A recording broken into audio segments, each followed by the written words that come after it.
As the biased BBC spent the last few days attacking Brexit Britain and suggesting that the UK is performing worse than the European Union, I thought we'd do a video and debunk some of those claims.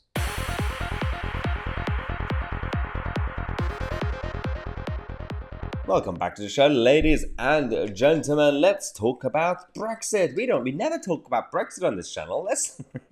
Let's talk about it, specifically the relationship between the BBC and the European Union gravy train. This is fascinating.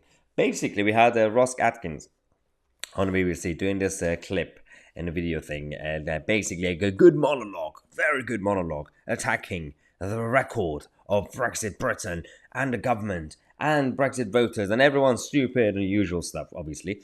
It said, basically talked about the currency, pound sterling, talked about the economy, the lack of growth, and how even when it comes to projections that we've had, the UK is basically the worst country in the world and the European Union is so stable.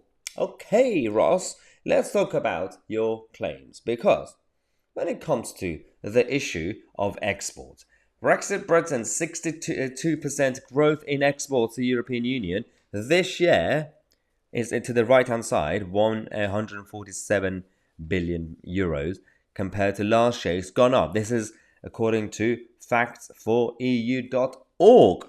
So we have the data when it comes to exports. That's already going up. So your Brexit Britain nonsense that you claim that, well, nobody wants to deal with us, nobody wants to buy anything from us or sell anything to us, that is a lie. Next thing that we found out from facts4eu.org is the currency. So as you guys know, of course, the dollar, US dollar, has been going up, which means that by default, pound and euro would be going down. Now, in terms of the fall, the red one is pound sterling and the blue one is the euro.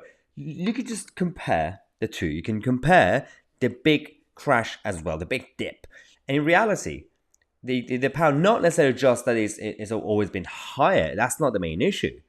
The difference is how quickly it goes down and how quickly it comes back up.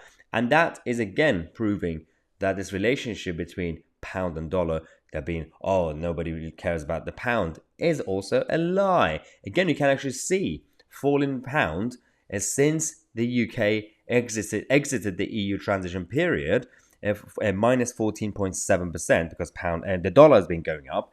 Fall in the euro has been minus 19.1%, much higher than the pound in terms of the actual fall. So technically it will be much lower. So that's, again, when you compare the fall in the pound compared to the fall in the euro, it proves a point.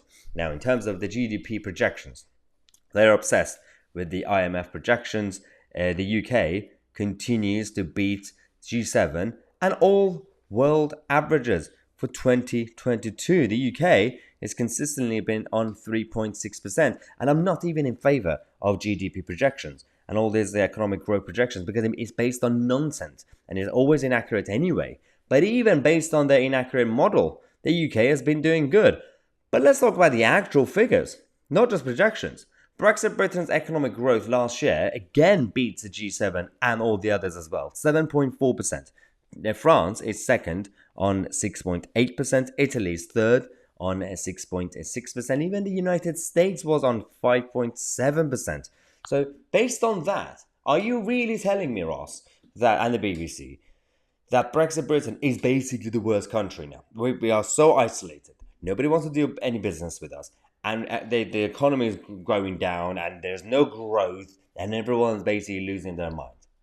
We are succeeding despite the fact that we don't have a stable government. And that is impressive. Imagine if we had a workable government that was actually pro-growth.